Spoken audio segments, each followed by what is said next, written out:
Hi there. My name is Jerry Pujals. I work with Coldwell Banker Brokers of the Valley in Napa, California.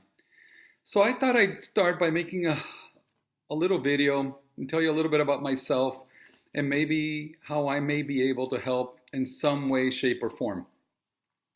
I am a little disappointed by people out there who call themselves real estate coaches, and the word coach has become really, to me, it's become a real money grab for a lot of people to go out there and say, I'm a coach. I'm not monetizing this. This video that I'm making is just to, again, tell you a little bit about myself, and hopefully my story might resonate with you and at the same time help you to achieve some of your goals. I think it's long overdue that I do something like this. I have been a real estate coach for Mike Ferry in the past. I've done a lot of things and I've had a lot of successes in this industry. I've had failures as well.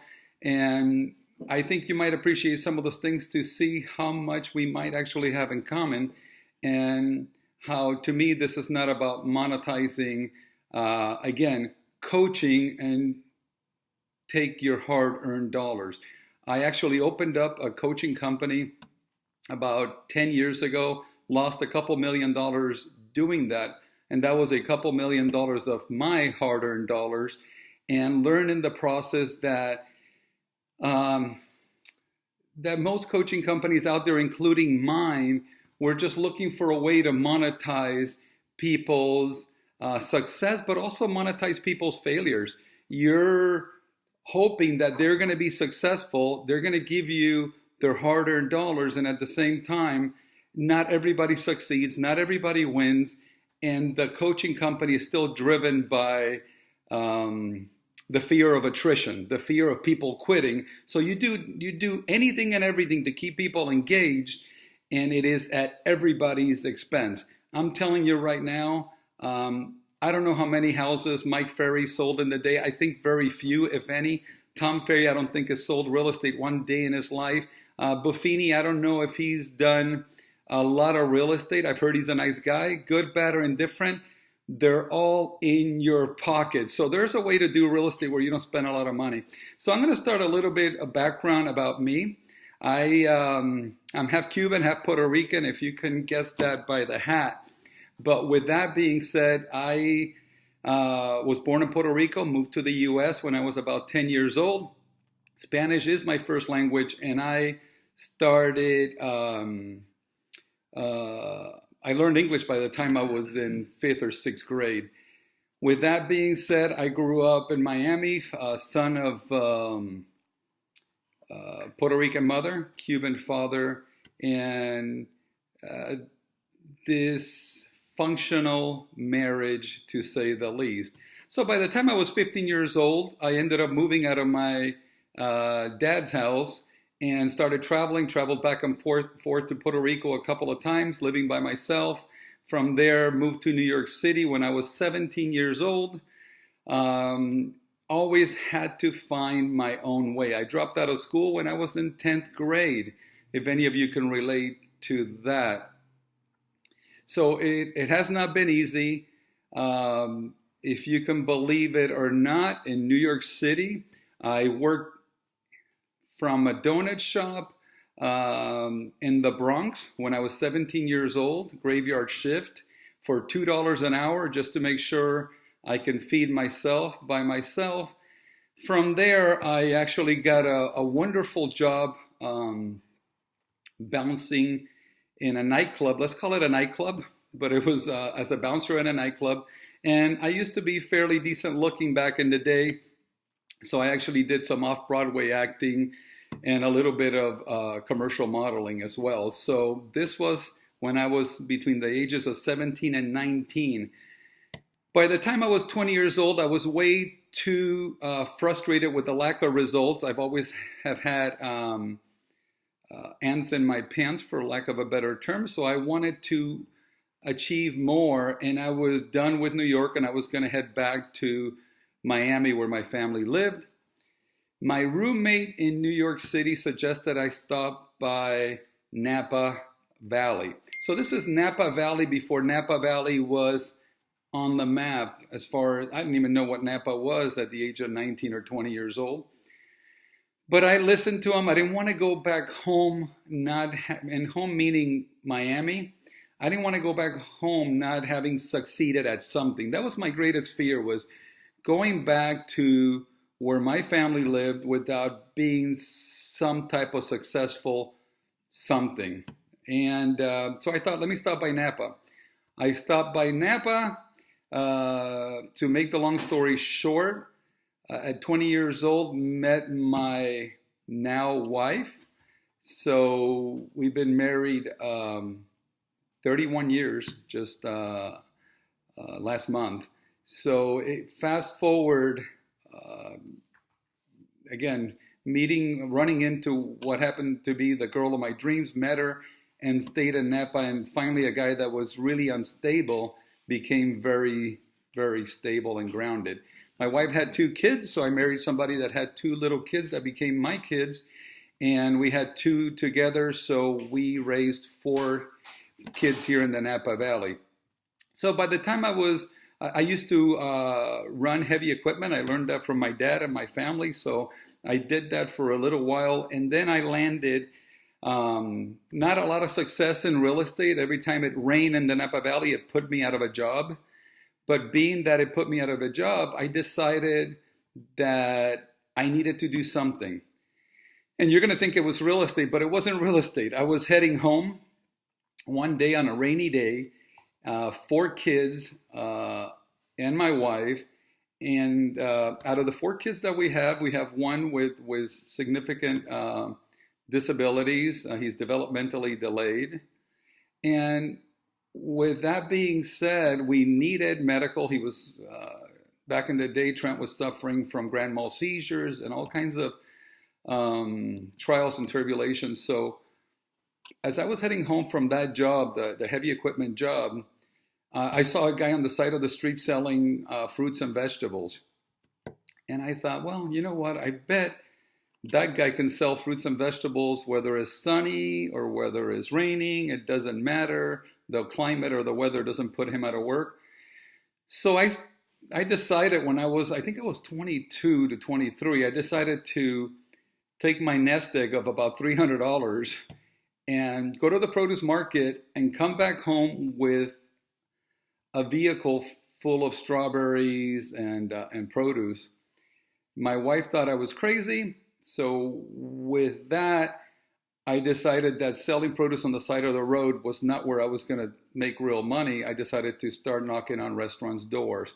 It taught me a valuable lesson. It taught me the lesson of talking to people and putting myself out there. So I started going into all these restaurants and telling them my value proposition, what I was going to do that their produce purveyor wasn't already doing, so I can get their trust, gain their trust, get their business, and start delivering. I remember that success came not success, but accounts came very easy to me.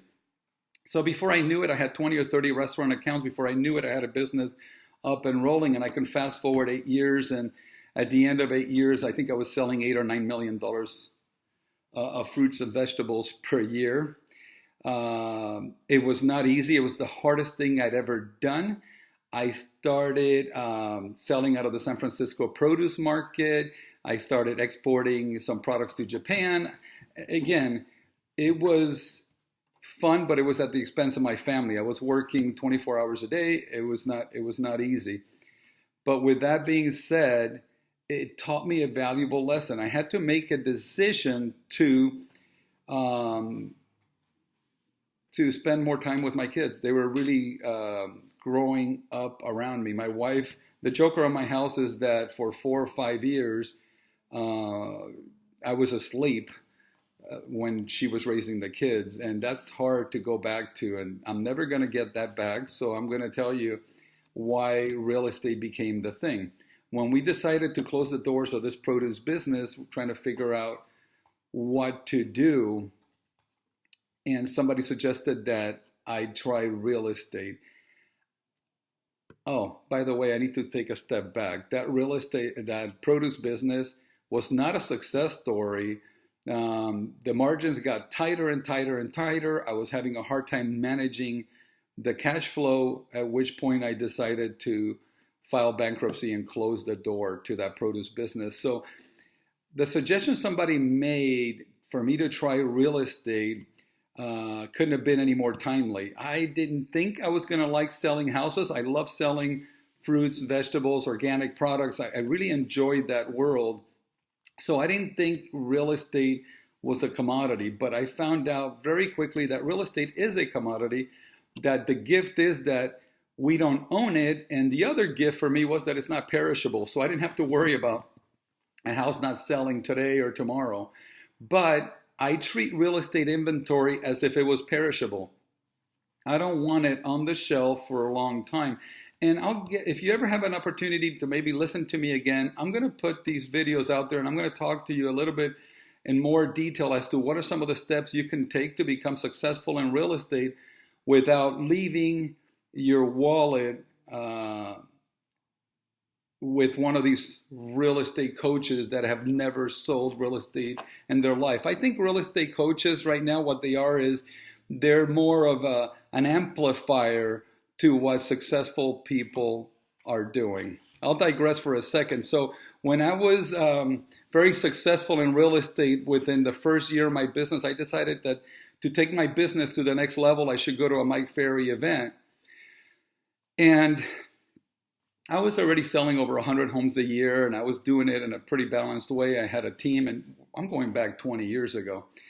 And what I found out was that Mike would do a really good job in amplifying what I was doing so he can get more coaching clients. So I find that, not that they're doing anything wrong, but I feel that it's somewhat deceiving, because I thought, gosh, I'm not doing more business by coming over to see Mike. I'm doing the same business I was already doing, but he is amplifying my success so he can get more clients to trust him. And at the end of the day, the name of the game for all these guys is not hundreds of people, is thousands and thousands and thousands of people in their database so they can convert them into clients.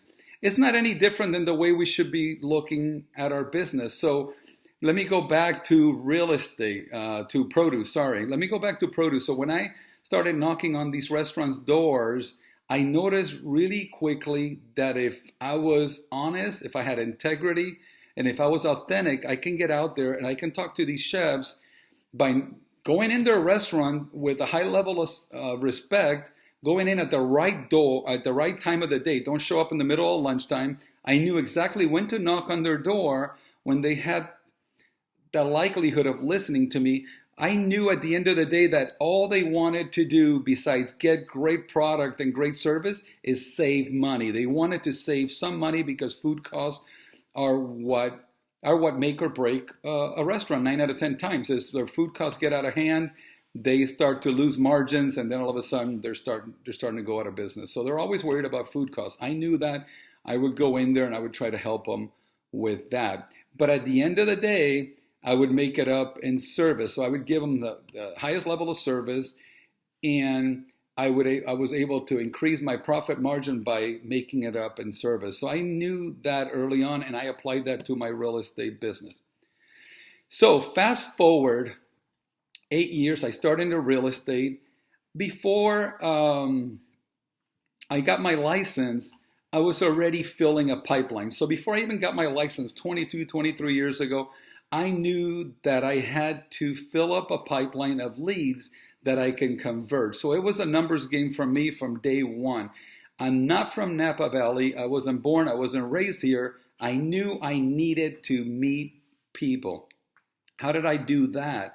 So it was real estate in my brain 24/7. Anytime I go somewhere, I'd either hand a card or I'd introduce myself as, I'm Jerry Pujals, I'm that real estate agent. I'm that real estate agent kind of became synonymous with Jerry Pujals. So I'm that real estate agent that you see everywhere.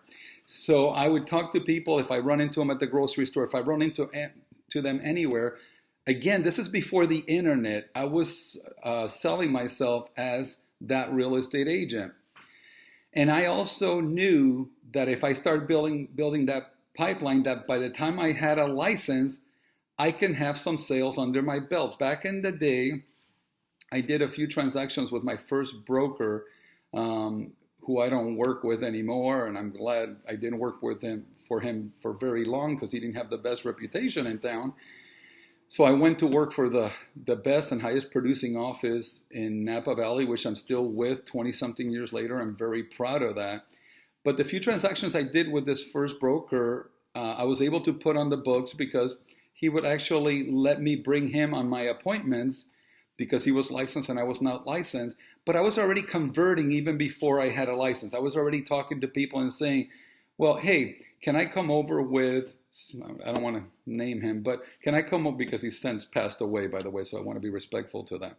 So can I bring so-and-so over, and we want to talk to you a little bit about the value of your property, or we want to talk to you a little bit about showing you properties.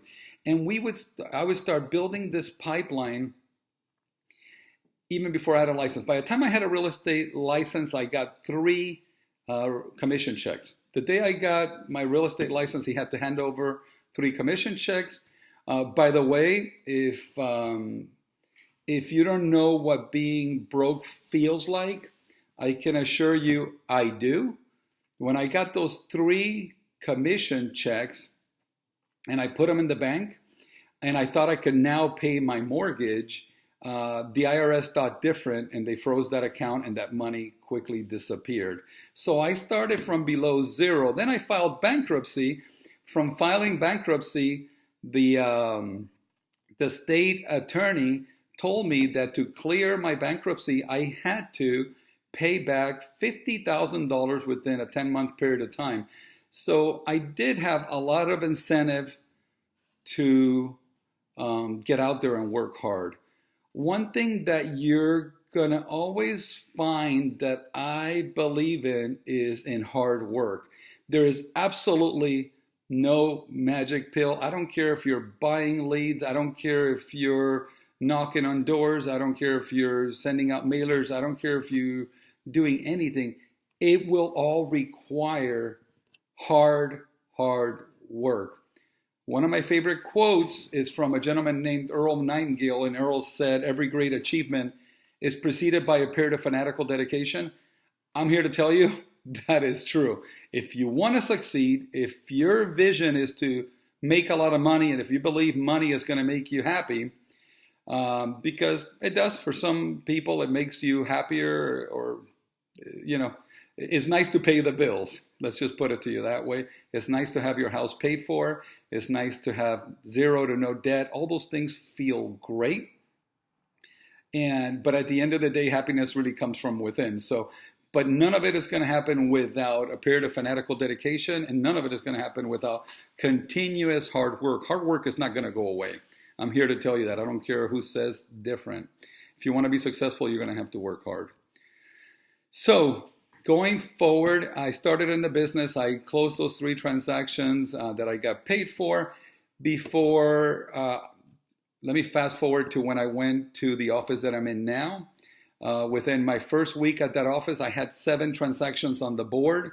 So within a period of time, I had 7 transactions on the board, and I'll never forget, senior agent back then, we would write all these things on the board and we would brag about who did what for that week.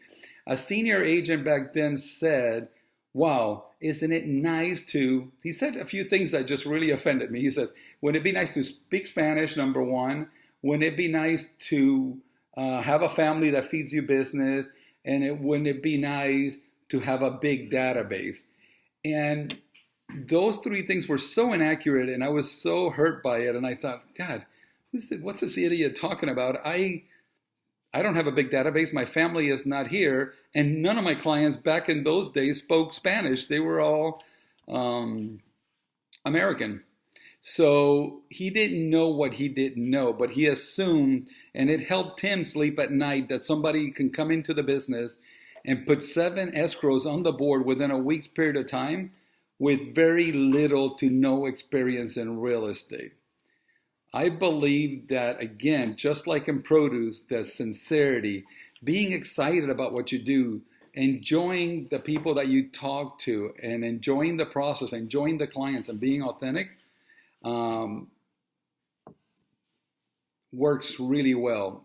I don't know why the screen just went black. But with that being said, I like to put some things out there for you. I'm not ever going to be a financial person for you. I know how to make a lot of money. I know how to make a ton of money. If I can help you do that, I can probably help you do. How you manage it and what you do with it, that'll never be me. That's not me. I go to other people for that, and they give me great advice when it comes to that. But if I can help you get excited about the business, or what are the things that you need to do to get out there and have some success, I'm going to be happy to share that with you. I'm going to put myself out there a little bit. And you don't have to spend $1,000 a month. You don't have to spend $200 a month for coaching. You don't have to spend any money. I think if you just get out there and you follow some of the things I'm going to encourage you to do, I'm going to love to help you out. So that's it. Bottom line, we'll put it out there and see what you think. Please subscribe if you like to be alerted as to when the next one I'm going to do is. And I kind of want to see where this road leads us. So we're just going to try it out and see how it goes. And I'll put the time in if you do. See ya.